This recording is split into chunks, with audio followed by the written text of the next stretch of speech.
I bought from the Manchester Buddhist Centre shop, which actually I'm the shop manager. So, did you give yourself a discount?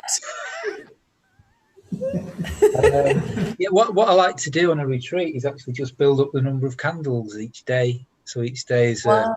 But I've used all my candles up now, so I don't know what I'm going to do for tomorrow. So I'll have to do a bit of hunting around the house for more candles. Maybe you can cut them in half. Yeah, Lokeshwar says you could cut them in half. We're working full time here at the moment, trying to work it all out for you. And what's the Rupa? So what's his mudra doing? What's the Rupa doing? It's sort of a fearless one, but with the fingers curled round as well. So I did actually. I can't remember now. It's quite a new one actually. I just bought it before Christmas. This is the first time it's been out on the shrine. Lovely, beautiful.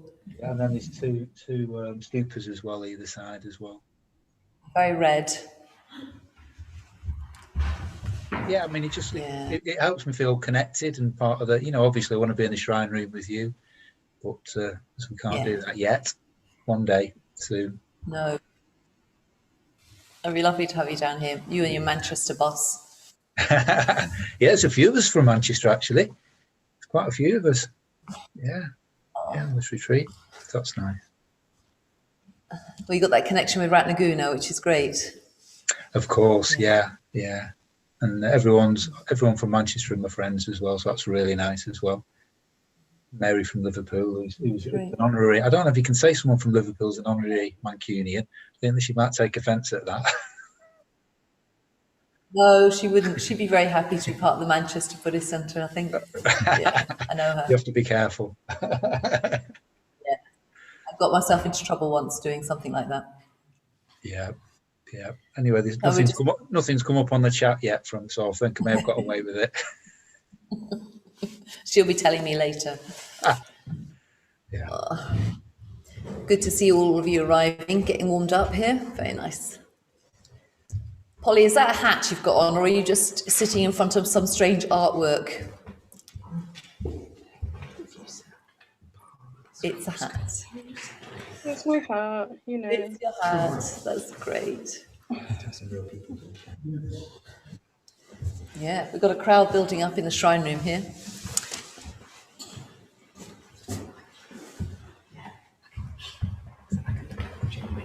Oh, lots of people. Oh.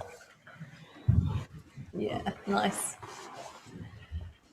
People are filling up the shrine room in order to hear Ksantikara give his talk on discipleship. That's what's going to be happening in a minute. Anywhere you like.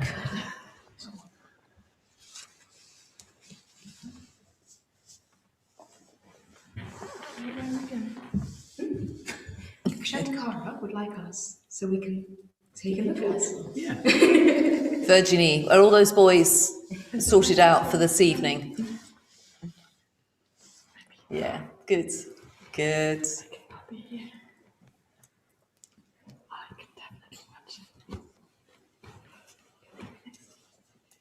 Who else we got here?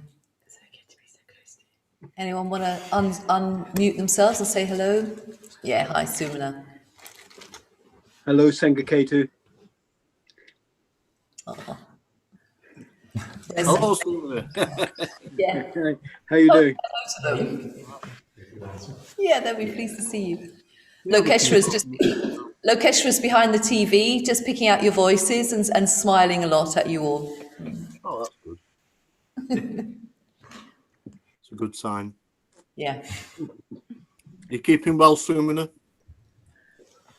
Reasonably well for my age. Oh.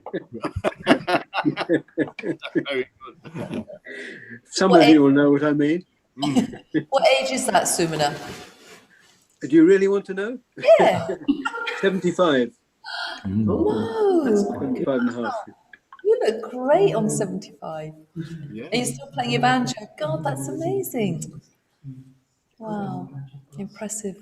It's the Ovaltine. It's what you're putting in the Ovaltine, I reckon. Actually, it's Slippery Elm tonight. Oh,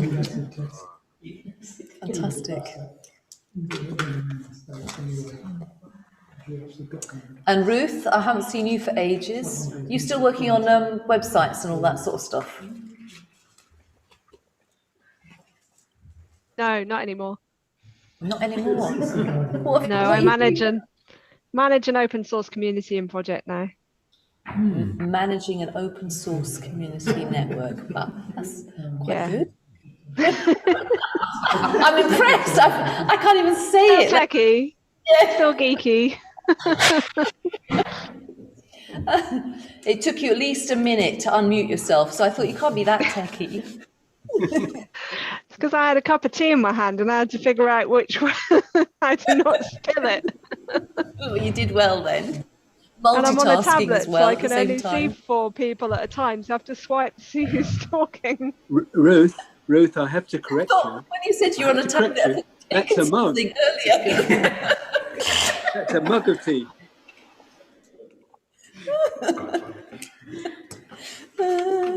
Fantastic. Anybody else want to unmute? They're all laughing at me. They can't believe that. With you. Oh dear. Anybody else fancy a conversation out loud in all this public arena? I'd just like to say hello. I'm Steve from the Manchester Sangha. Hello, Steve. Hello to everybody. Hello to everybody. Just like to say hello, especially to Sangha K2. Looking forward to getting to know you a little more. Yeah, soon. you too. I believe you had a good tea. Oh yes. We're going to move in together. Mm.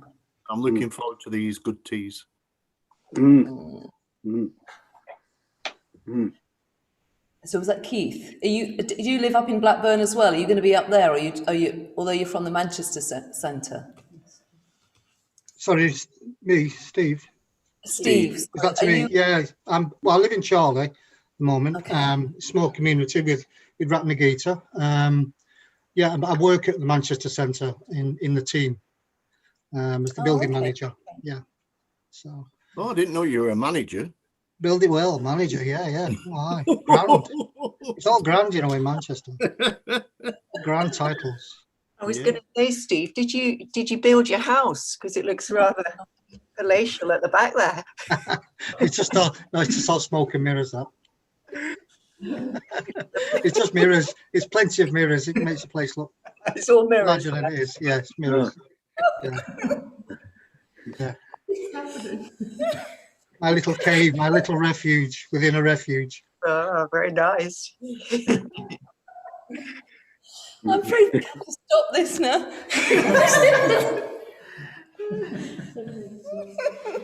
I'm too tired to have this. Right, order. Here we go. Pull myself together. Order.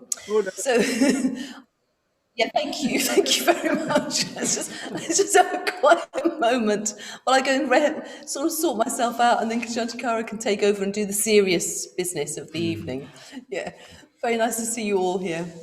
I'm just aware, I've got 2 things going on. I've got you guys, and then I've got all around me all these people, and they're all they all can't quite believe the conversation we're having right now. Anyway, I will depart. I'll see you in a minute.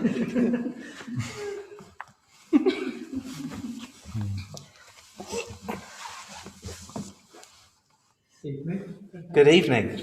I asked the rest of the Adistana community to sit behind the screen. So I'll sometimes look at you, I'll sometimes look at them, maybe even sometimes look at Sadhanambi.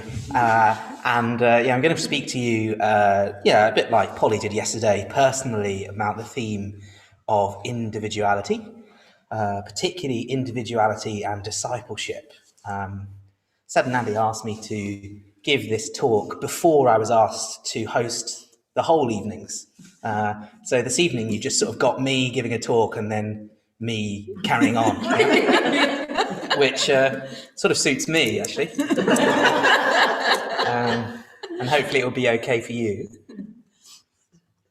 So I'm going to try and keep it brief. And I actually found it easier to talk about discipleship than individuality and discipleship, but hopefully I'll talk about being an individual within it. I'll certainly talk about not being an individual in relation to discipleship too. Good. So I thought I'd start with a few themes from growing up.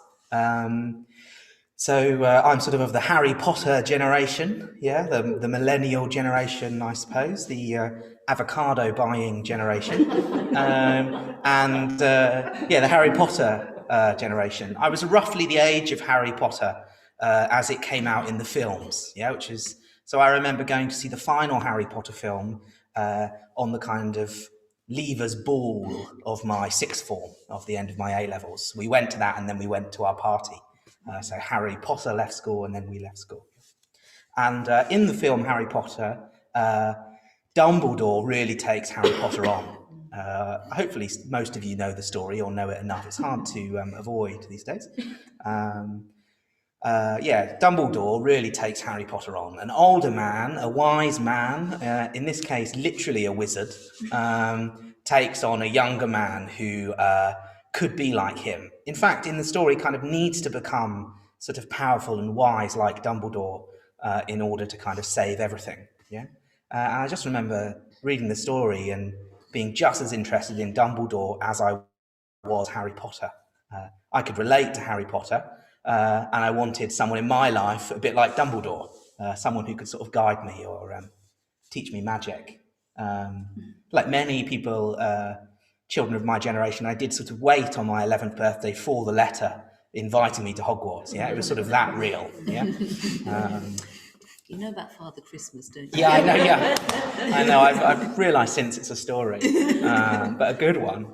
And another film I really liked was called Dragonheart. And in Dragonheart, there's a sort of knight called Bowen who's training up a prince called Einin. And he's teaching him a code as he's teaching him to fight with swords, but he's also teaching him a code, which is something like a knight is sworn to valour, his heart knows only virtue, and his words speak only truth. Yeah, so the opening montage of this film is that being repeated often, yeah, and some fighting.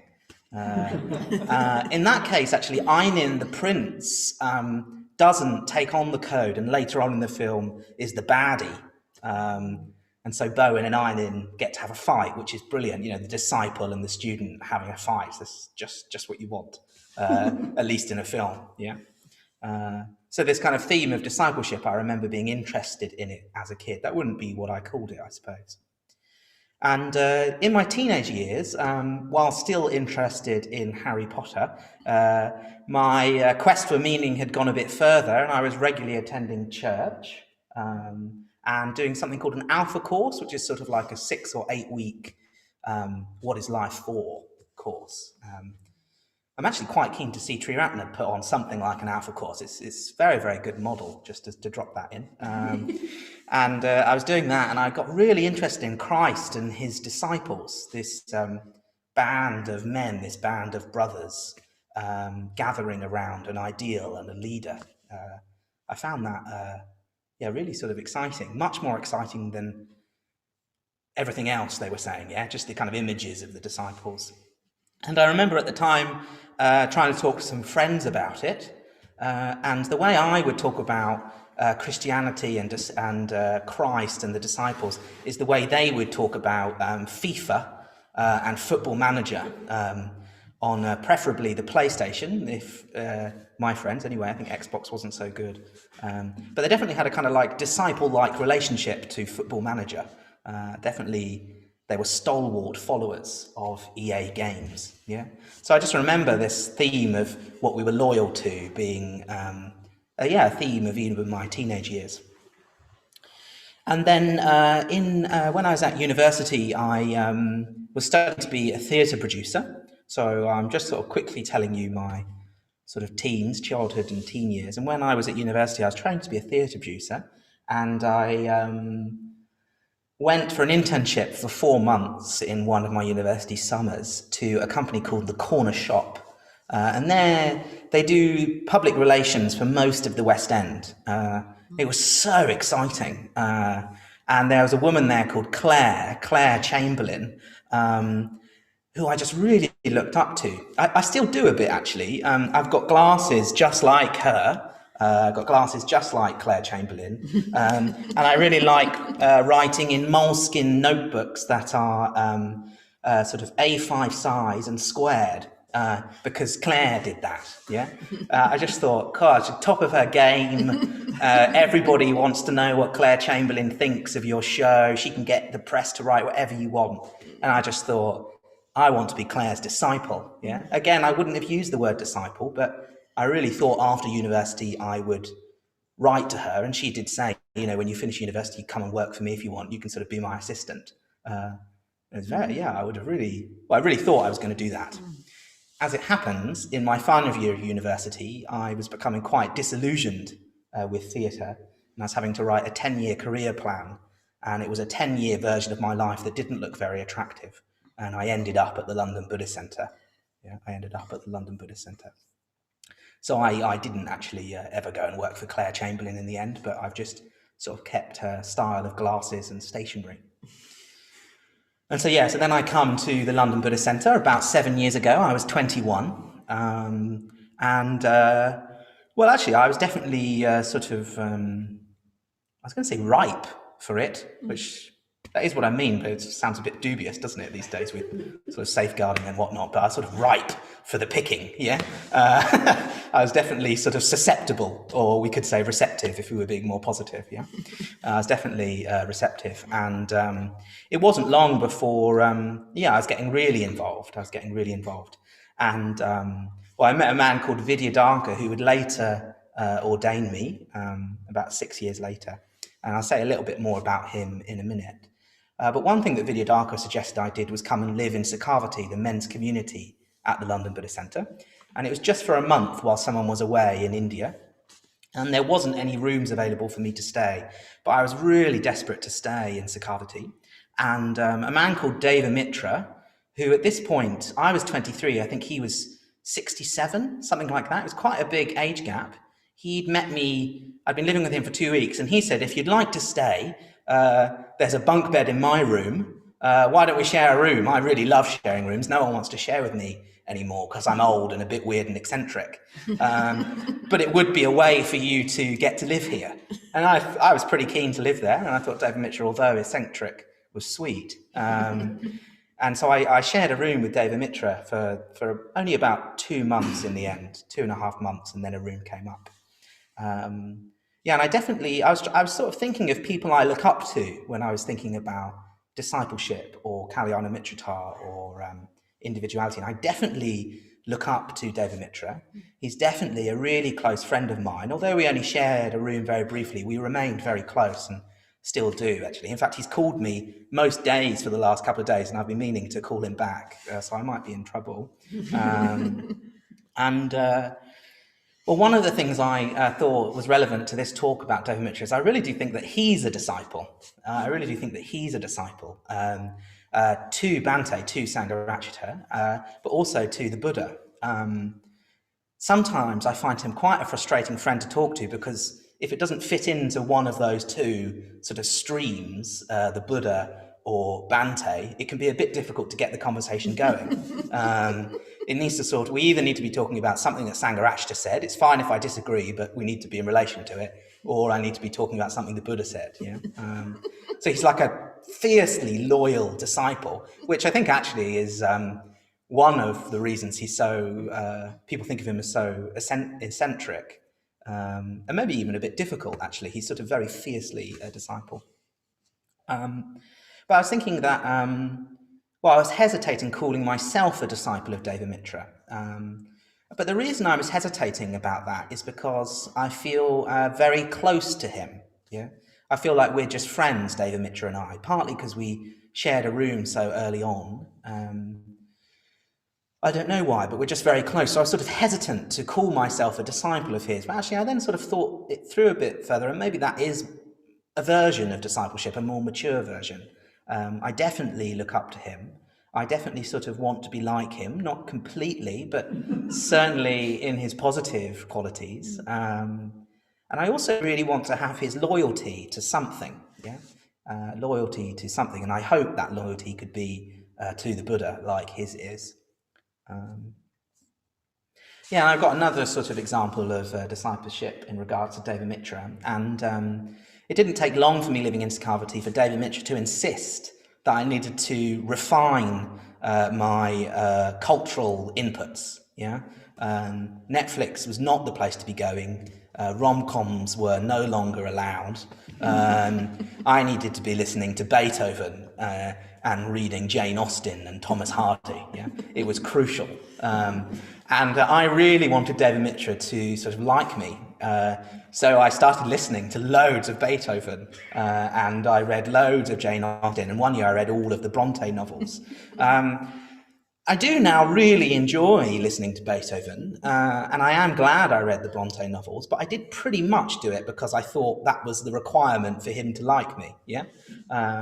In that way, I wasn't a very mature disciple. I sort of had a year of binning off everything I actually enjoyed and tried to force myself to like what I thought I was supposed to enjoy, yeah?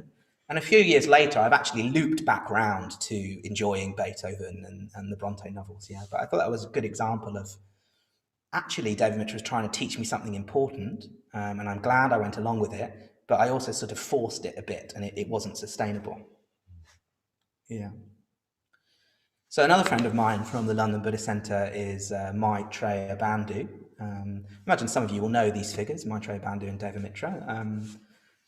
Both in their own ways have something of a following, of which I'm probably a member. And when I think of Maitreya Bandhu, I do quite quickly think that for ages now, I've been trying to be Maitreya Bandhu, yeah? I like the way he teaches the Dharma, I like the way he gets to know people, I like the way that someone just comes into the London Buddhist Centre one time and suddenly they're in his Mitra study group, yeah? I just like what he does. I like the way he criticises everything and it's all really kind of clever and bitty and it just sounds right, and yeah, I just like it. Yeah, I just sort of would like to sort of be him, but then I sort of started to work with him more, yeah, and it was a bit annoying. I'd sort of like slave away on making a poster for the London Buddhist Centre, and Maitreya Bandhu would have so much to say, and then only after saying it he'd asked who made the poster, and then I'd have to say, oh, it was me, but never mind, at least it's out, yeah? And also just, well, because I looked up to him so much, or because I wanted to be him or be like him so much, I actually found it quite difficult as the years went by to disagree with him. For example, to say, well, actually, I think this poster is going to stay like this, yeah? I found that quite difficult to do. And in some senses, I've sometimes thought that actually Maitreya Bandhu might be a bit too like me. We share quite a lot of our personalities are quite similar, our habits are quite similar, our failings are probably quite similar. And actually, sometimes I thought he might be a bit too much like me to follow in the way a disciple might. That I actually needed someone a bit different to sort of take me in a bit of a different direction. But more recently, I've been thinking in regards to Maitreya Bandhu that rather than trying to be him, I'm just sort of trying to love him. Yeah, I'm just sort of trying to love Maitreya Bandhu. And actually, as you can imagine, if I've been describing him as, you know, quite particular and quite critical, sometimes he really can do with someone to love him, yeah? He can do with someone to love him and to calm him down a bit and say, it'll be fine, you know, people will still come to these centres, don't worry, you know, I know the poster isn't very good, but I'm sure people will come. He needs someone to love him. And it's been such a better way to engage. He definitely loves me. I definitely want to follow him. I still sort of want to be like him, but I just thought, oh, I'll just get on with trying to love him. And actually, it's starting to create more of a friendship than a sort of fanboy, yeah? A sort of like, I sort of ask him questions and try to love him, yeah? It's a much better approach. And then I thought I'd talk briefly about Vidyadhara. So when I was saying about Maitreya Bandhu, that I've thought recently that maybe my makeup is a bit too similar to Maitreya Bandhu to kind of use him as my reference point as what to become or what to try and grow into, or who to kind of follow in the terms of kind of the metaphor of following in the footsteps of somebody. Vidyadhara, on the other hand, is just sort of different enough that if I try to sort of emulate him or pick up some of his habits or look up to him, then I'll actually grow in a kind of proper way, or a more rounded way, or discover parts of myself that I didn't know existed or needed attention. And yeah, in Vidyadhaka, I remember when it got to the point where, you know, it was sort of time for me to ask for someone to be my preceptor. Yeah, I'd asked for ordination for a few years and was training, and I needed to ask someone to sort of take me on. And it was really clear to me that I wanted to ask Vidyadhaka. He had invited me into his Mitra study group. He'd invited me to join Sakhavati community. He'd suggested I come and work at the centre team. In fact, before all of that, he'd invited me on my first retreat team, a winter retreat here at Adasthana. So it just seemed fitting that, you know, he'd invited me into a home, a community. He'd invited me into work, into a kind of way of life. I definitely wanted him to invite me into the order. I definitely wanted him to invite me into the order.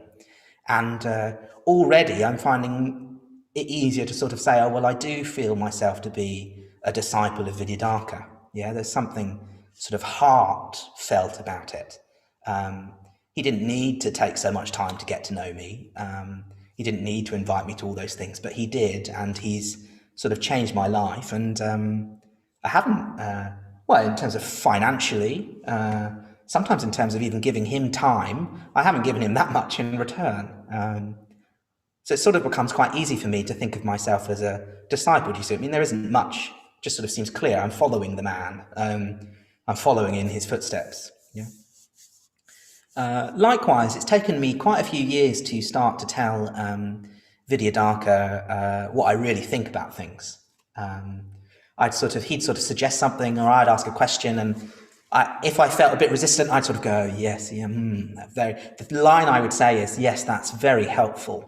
Yeah, that's very helpful. And I remember once Vidyadhaka, a couple of years in, sort of saying, is it really helpful, or is that just something you say? Because you're not actually doing any of the things I'm suggesting when you say helpful.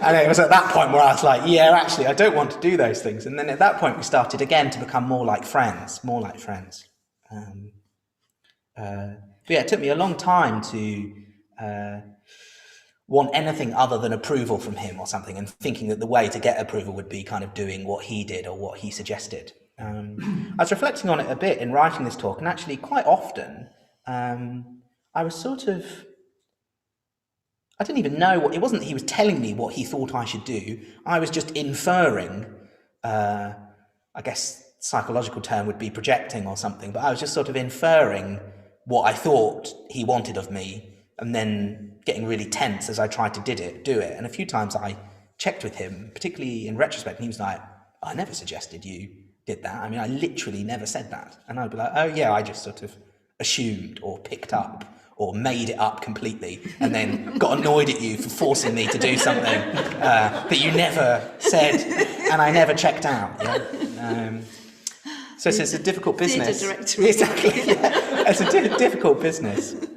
Yeah, and I thought that one of the last few things I'd say about Vidyadhaka is one, I was just reflecting while writing this talk. I was like, thank goodness that there's men, in my case, or people, if to make it more general, that are willing to sort of take the risk of having disciples. I mean, I think I've probably been quite annoying, you know, and sort of difficult, and he's probably been a bit like, why are you trying so hard to get me to like you? Like, chill, I just want to be your friend. In fact, a few times he said to me, I just want to be your friend. But it's quite an undertaking for him to say yes when I asked him to be my preceptor. And I'm really grateful that there's people out there who are willing to have disciples just from the other side, if you see what I mean. I think it's quite an undertaking. Like, sometimes I think I'd fancy it. Like, I'd love to have a following.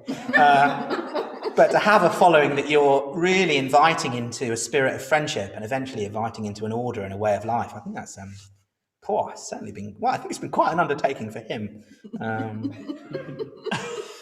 Anyway, and the last thing I thought I'd say about him, and then I'll move on to my final points, is that I was saying in my group earlier that there's something significant about Vidyadhaka giving me my name, Ksantikara. My mum and dad gave me my old name, and then Vidyadhaka's given me a new one. And there's something that therefore doesn't quite feel right about calling him my sort of teacher, or me his sort of student, or just that I'm his friend, but he kind of teaches me a bit. It's something a bit more significant than that, yeah? I also don't want to call him like my new dad or something. Although we could go into that as well. I could tell you about that, but I'll leave that. Has to be, that's for therapy. But he's definitely something more, yeah? And I think the way to talk about it is that I'm his disciple, yeah? There's something in the name. There's something in I'm now going around calling myself Ksantikara because Vidyadhara discovered that for me, yeah? That's got something of, I must be something more. I must be a sort of disciple. I don't know what the word is, but I'm happy to use that. So, I just thought I'd briefly, or hopefully briefly, I'll try and do this in 4 minutes, just sort of briefly talk about leaving the London Buddhist Centre. So I stopped working at the London Buddhist Centre about 10 months ago. I'd been working there for about 4 years and living there for 5. And then about a month and a half ago, I came to Adhisthana. And I think it's got something of discipleship and individuality in it. So it's a bit like I grew up at the London Buddhist Centre. I arrived at the London Buddhist Centre as a 21-year-old, fresh-faced boy, really, yeah? And then I became a man through friendship, brotherhood, and discipleship, I think. And then it was sort of getting to a time, it's about coming up to 2 years that I've been in the order now, where I needed to, just like a boy that becomes a man, you need to sort of go out on your own a bit, yeah? It's not that you sort of dislike your parents, you can even be really grateful for what they've given you, but you just sort of need to move on, yeah? And I found that process really difficult, actually. I really love the London Buddhist Centre and associate quite strongly with being like a London Buddhist Centre person. But we're coming to this point where it's like, I think I need to find a way to be my own person, to be a bit more of an individual, to discover my own threads. So I knew I needed to leave the London Buddhist Centre team, although for months I put it off. And in the end, other people started saying to me, I think you probably should leave, yeah? Just because I wasn't quite brave enough to say, thank you, everybody, but I think I should go now, yeah? And then I've been really pleased to come to Adhisthana about, a month ago. And actually, I'm really enjoying being here, like really enjoying the work I'm doing, really enjoying being in the countryside. I say actually because I thought I might not, I was definitely kind of a London person. And there's also a certain kind of challenge in it. I feel that I'm trying to be a bit more of an individual here at Adhisthana, particularly in this world of being a bit more self-contained, a bit more able to be on my own, to work on my own mental states, to not have to extrovert, think all the time. Yeah, but that is a challenge to try and become an individual. I'm finding that bit of moving here quite difficult, actually.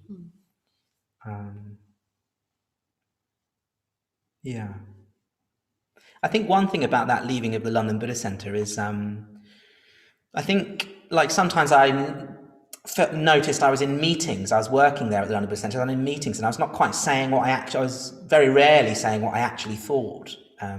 Someone would have an idea and I'd go along with it, or things like that. And I realised that a lot of it was that I was just really grateful to everyone there for taking me on and giving me this life, this sort of order life.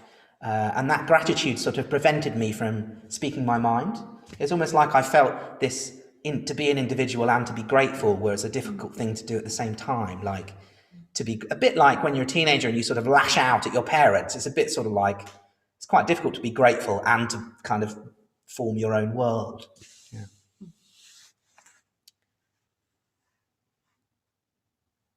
Maybe I'll sort of leave it there overall, I think. I will end here. I think one of the other things that I just thought I'd draw out from coming to Adhisthana was that, I've been invited to come here to take on the Young Buddhist Project, particularly across Europe, but also in relation to Adhisthana itself. Sort of like a half and half deal, if we're talking finances, between the chairs of Europe and Adhisthana itself. And it's really striking that one of the reasons that came up is Subhuti asked to speak to me. And I know Subhuti a little bit, but not much. And Subhuti just sort of said that I had to come to Adhisthana, And I think Subhuti is like that, and I think it has got him into trouble. And we'll see if this gets him into trouble. So far, I think it's going okay. But he definitely said, I need you to move to Adhisthana. Can you just do that, please? James and Sadnandi will get in touch with you soon, I'm sure. I was like, okay, fine. And I took it very seriously. As it happened, I talked to lots of other people, and the best thing was actually Mitra Bandu said to me, that's strange, because when I was last talking to Subhuti about you, he was very critical indeed. I thought was like, great, thanks.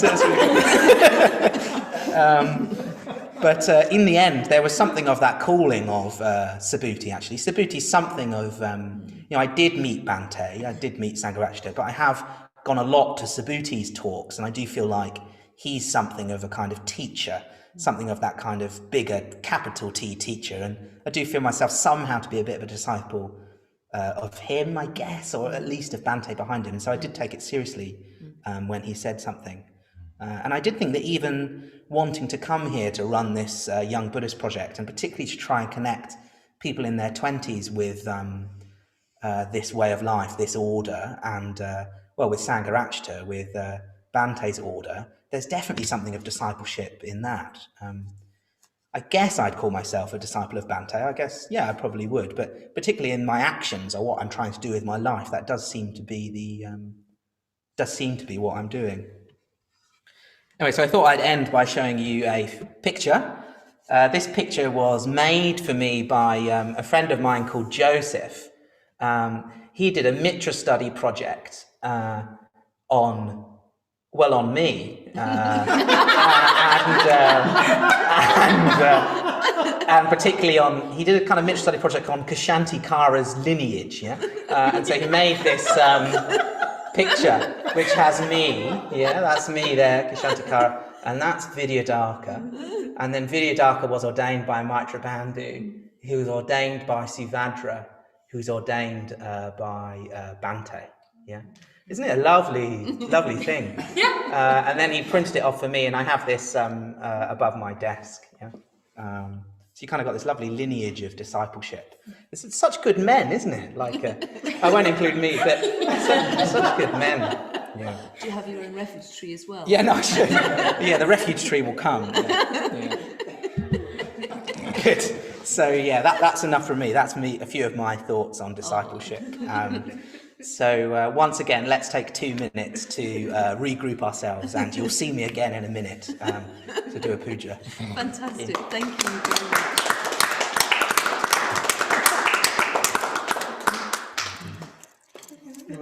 Good.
Okay, so we'll start by orientating ourselves by saluting the three jewels.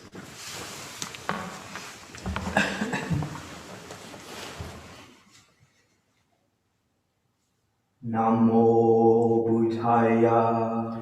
Namo Buddhaya. Namo Dhammaya. Namo Dhammaya.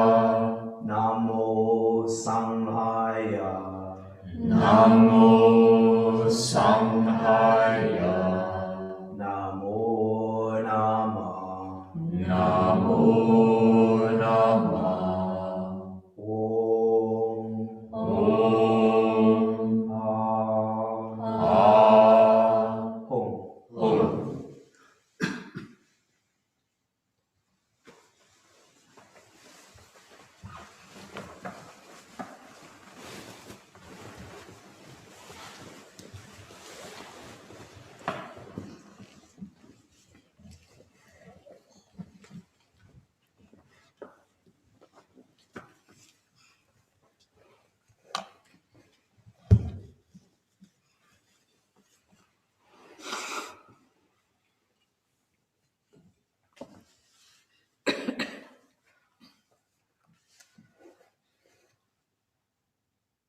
Okay, good.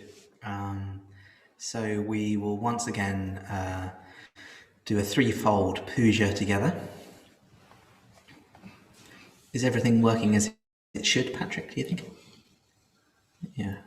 Everyone looks a bit jittery. Put your thumb up if you can hear me. Yeah, okay, that's enough people. Yeah, great. So yeah, we'll end the evening with threefold puja once again.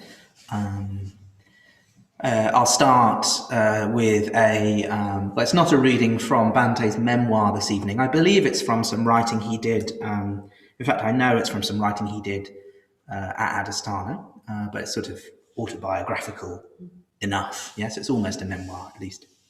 Then we'll enter into the threefold puja. After the first section, we'll do the refuges and precepts in unison. After the second section, Patrick will read to us. I've asked him to read the story of the Buddha's encounter with Danya, the herdsman, who sort of, I don't know, the way I read it, at least it seems like he's got it all. Yeah, he's got it all. And then a sort of true individual turns up and points out some of the things he could really have. Yeah? So Patrick will read that to us. And then at the end, we'll do the Shakyamuni mantra again together. And then we'll leave silently, keep ourselves on mute, and we can leave at the end. So why don't we begin by closing our eyes, getting into our meditation posture, and we can prepare for the puja.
I have never found it difficult to look up.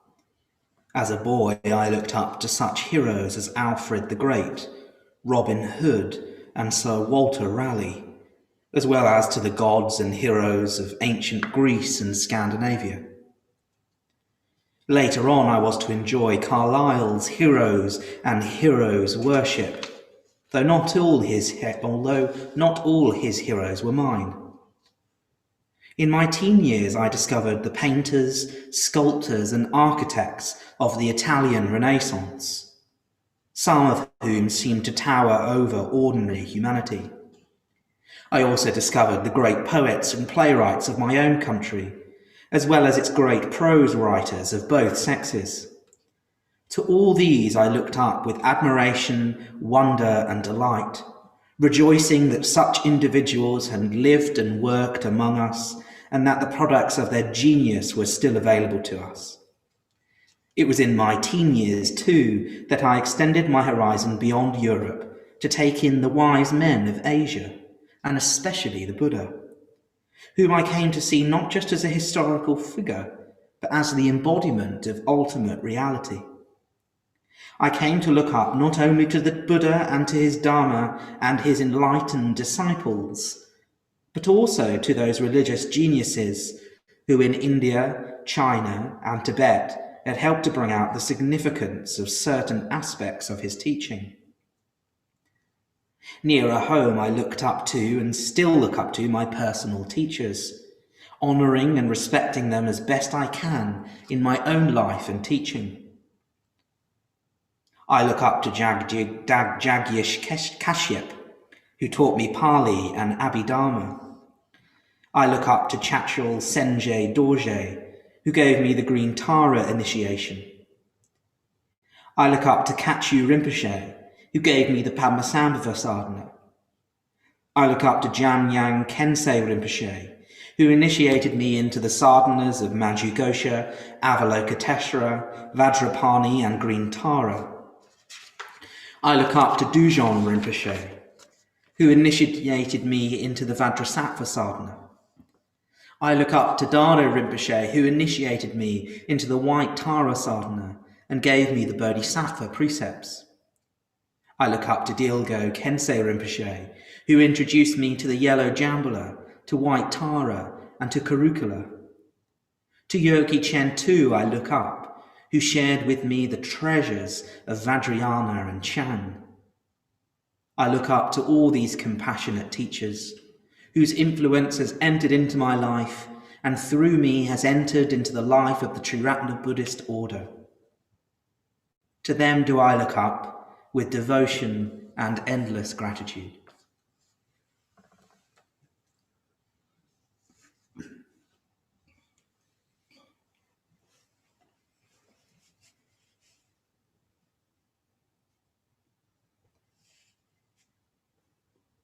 The threefold Puja.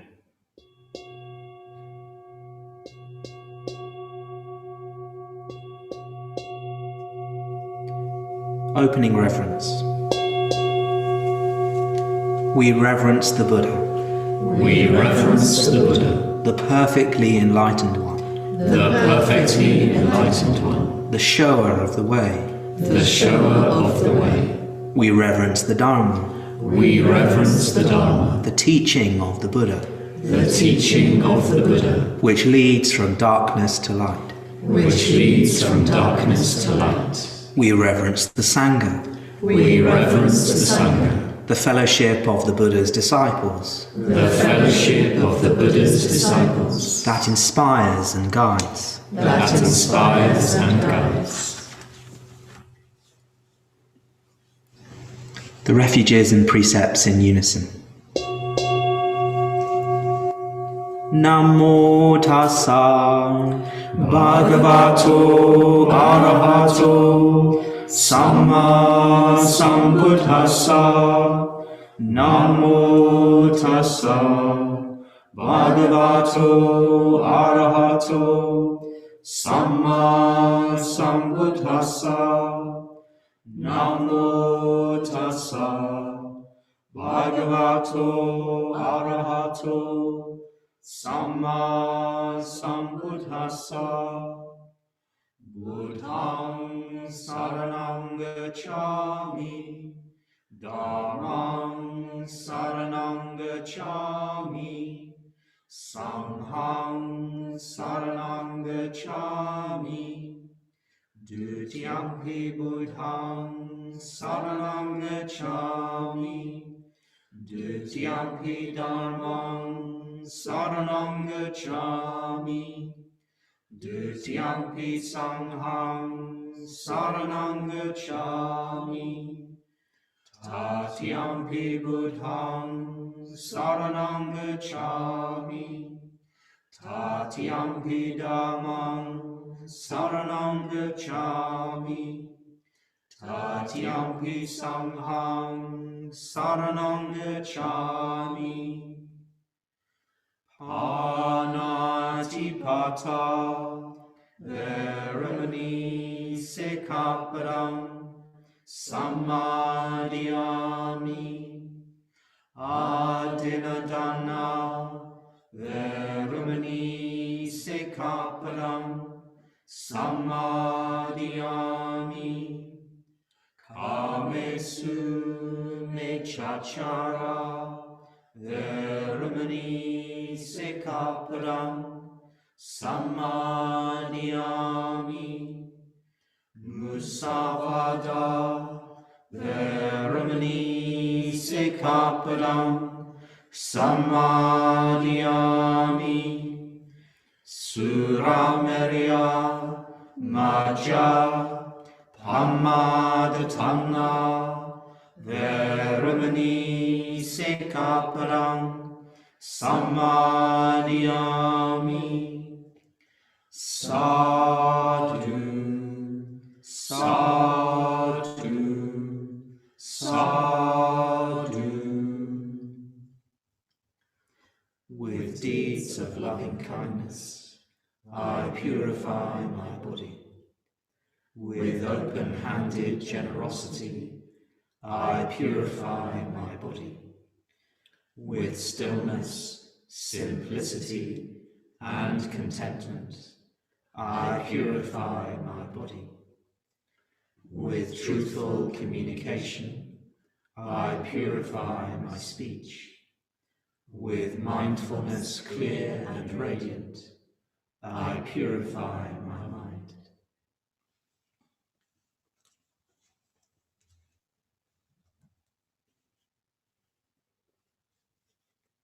Reverence to the three jewels. We reverence the Buddha. We reverence the Buddha. And aspire to follow him. And aspire to follow him. The Buddha was born as we are born. The Buddha was born as we are born. What the Buddha overcame.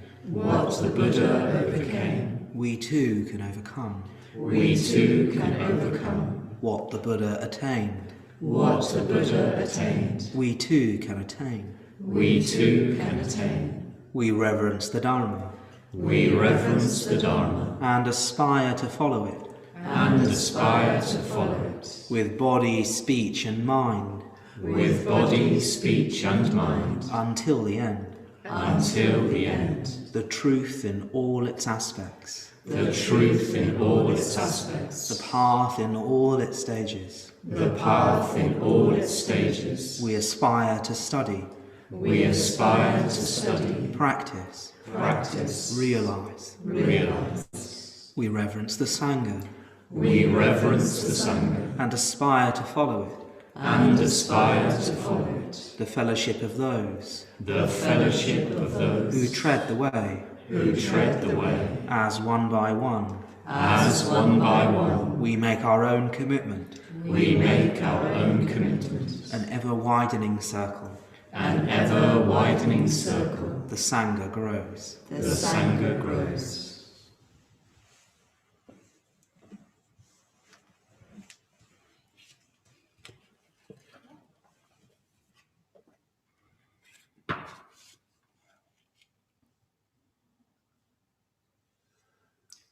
The Dharnya Sutta. I've boiled my rice. I've milked the cows, said the herdsman Dharnya. I dwell with my family near the bank of the Mahi. My hut is thatched. The fire is kindled. So, if you wish, pour down, O sky god. I don't boil with anger. I'm rid of barrenness, said the Blessed One.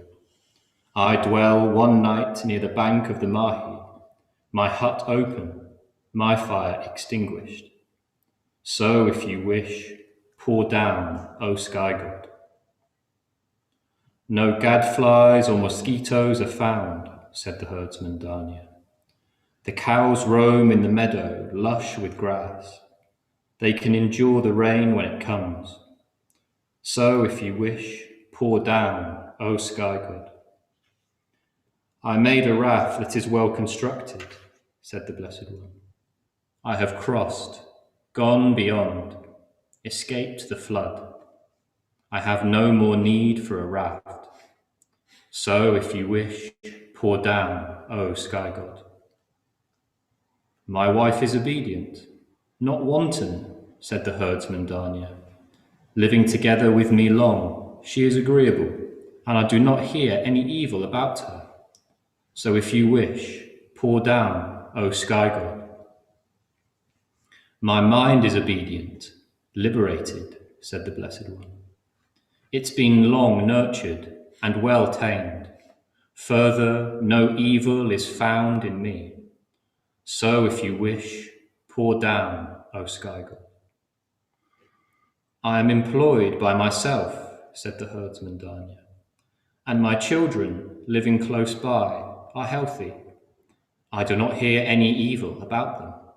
So if you wish, pour down, O sky god. I am not employed by anyone, said the Blessed One. I wander in all the world by what I've earned.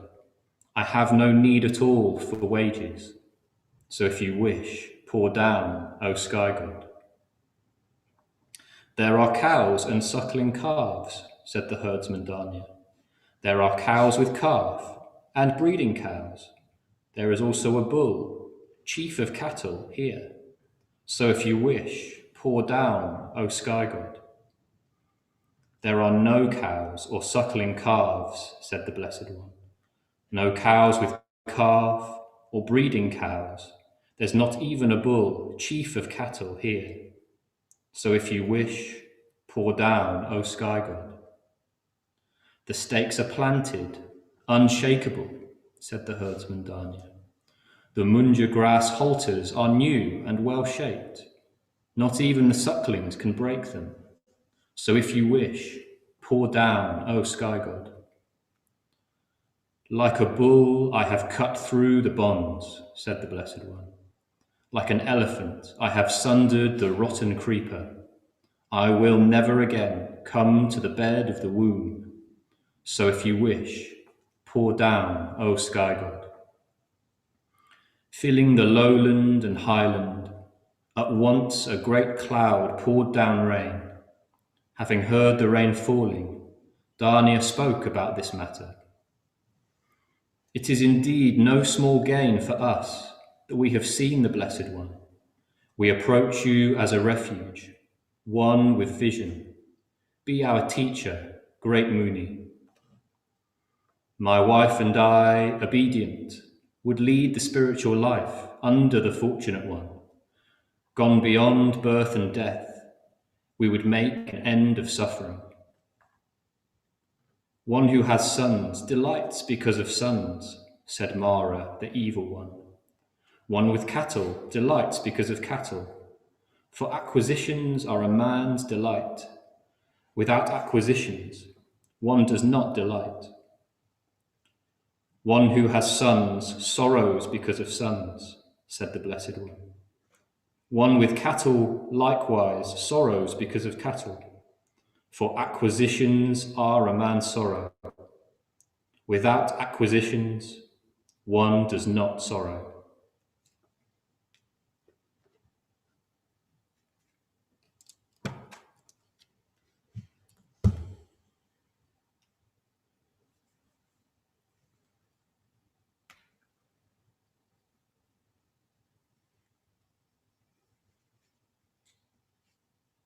Offerings to the Buddha.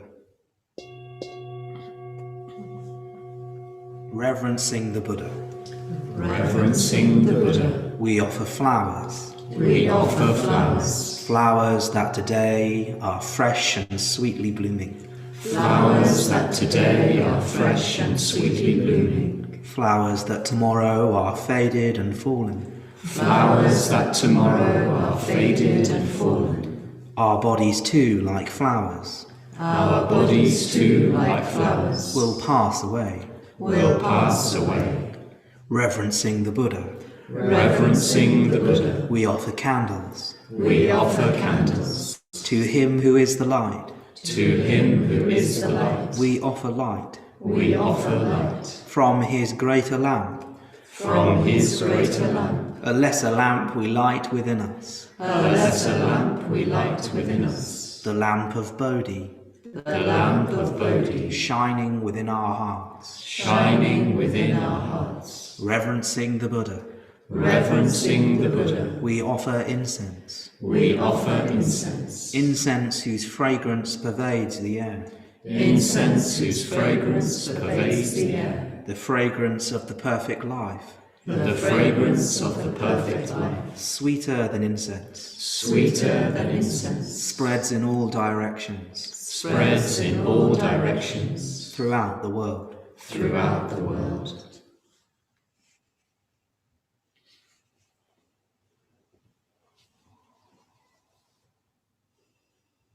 Om Mani Mani Mahamani Shakyamani Swaha. Om Mani Mani Mahamani Shakyamani Swaha. Om Muni Muni Mahamuni Shakyamuni Swaha. Om Muni Muni Mahamuni Shakyamuni Swaha. Om Muni Muni Mahamuni Shakyamuni Swaha. Om Muni Muni Mahamuni Shakyamuni Swaha. Om Muni Muni Mahamuni Shakyamuni Swaha. Om Muni Muni Mahamuni Shakyamuni Swaha. Om Muni Muni Mahamuni Shakyamuni Swaha. Om Muni Muni Mahamuni Shakyamuni Swaha. Om Muni Muni Mahamuni Shakyamuni Swaha. Om Muni Muni Mahamuni Shakyamuni Swaha. Om Muni Muni Mahamuni Shakyamuni Swaha. Om Muni Muni Mahamuni Shakyamuni Swaha. Om Muni Muni Mahamuni Shakyamuni Swaha. Om Muni Muni Mahamuni Shakyamuni Swaha. Om Muni Muni Mahamuni Shakyamuni Swaha. Om Muni Muni Mahamuni Shakyamuni Swaha.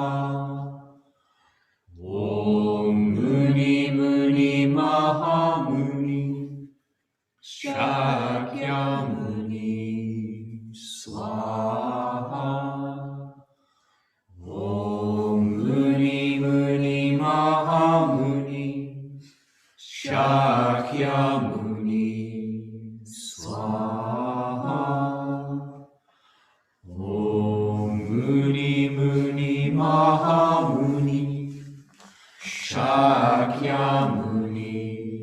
Swaha. Om Muni Muni Mahamuni Shakyamuni Swaha. Om Muni Muni Mahamuni Shakyamuni Swaha.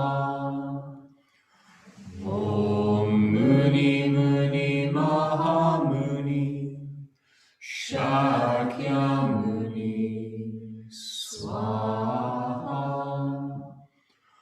Om Muni Muni Mahamuni Shakyamuni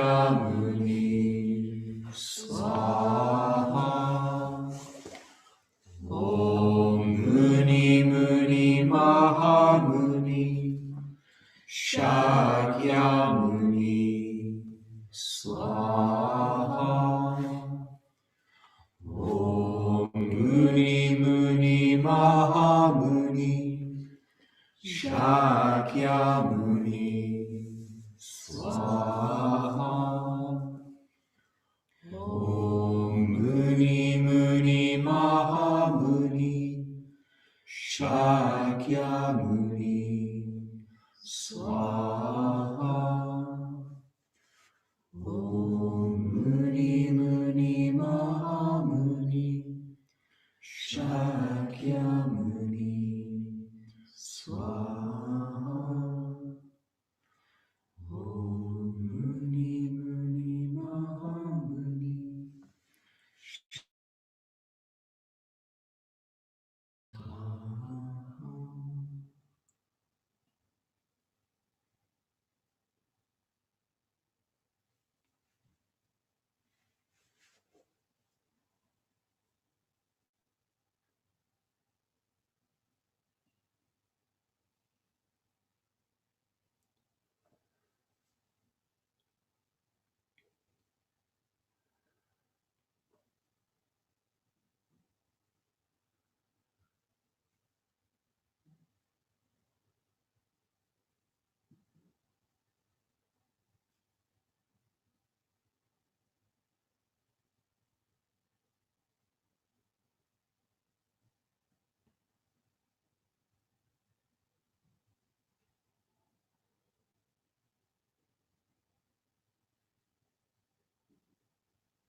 So leaving when you're ready, and we'll see you tomorrow morning.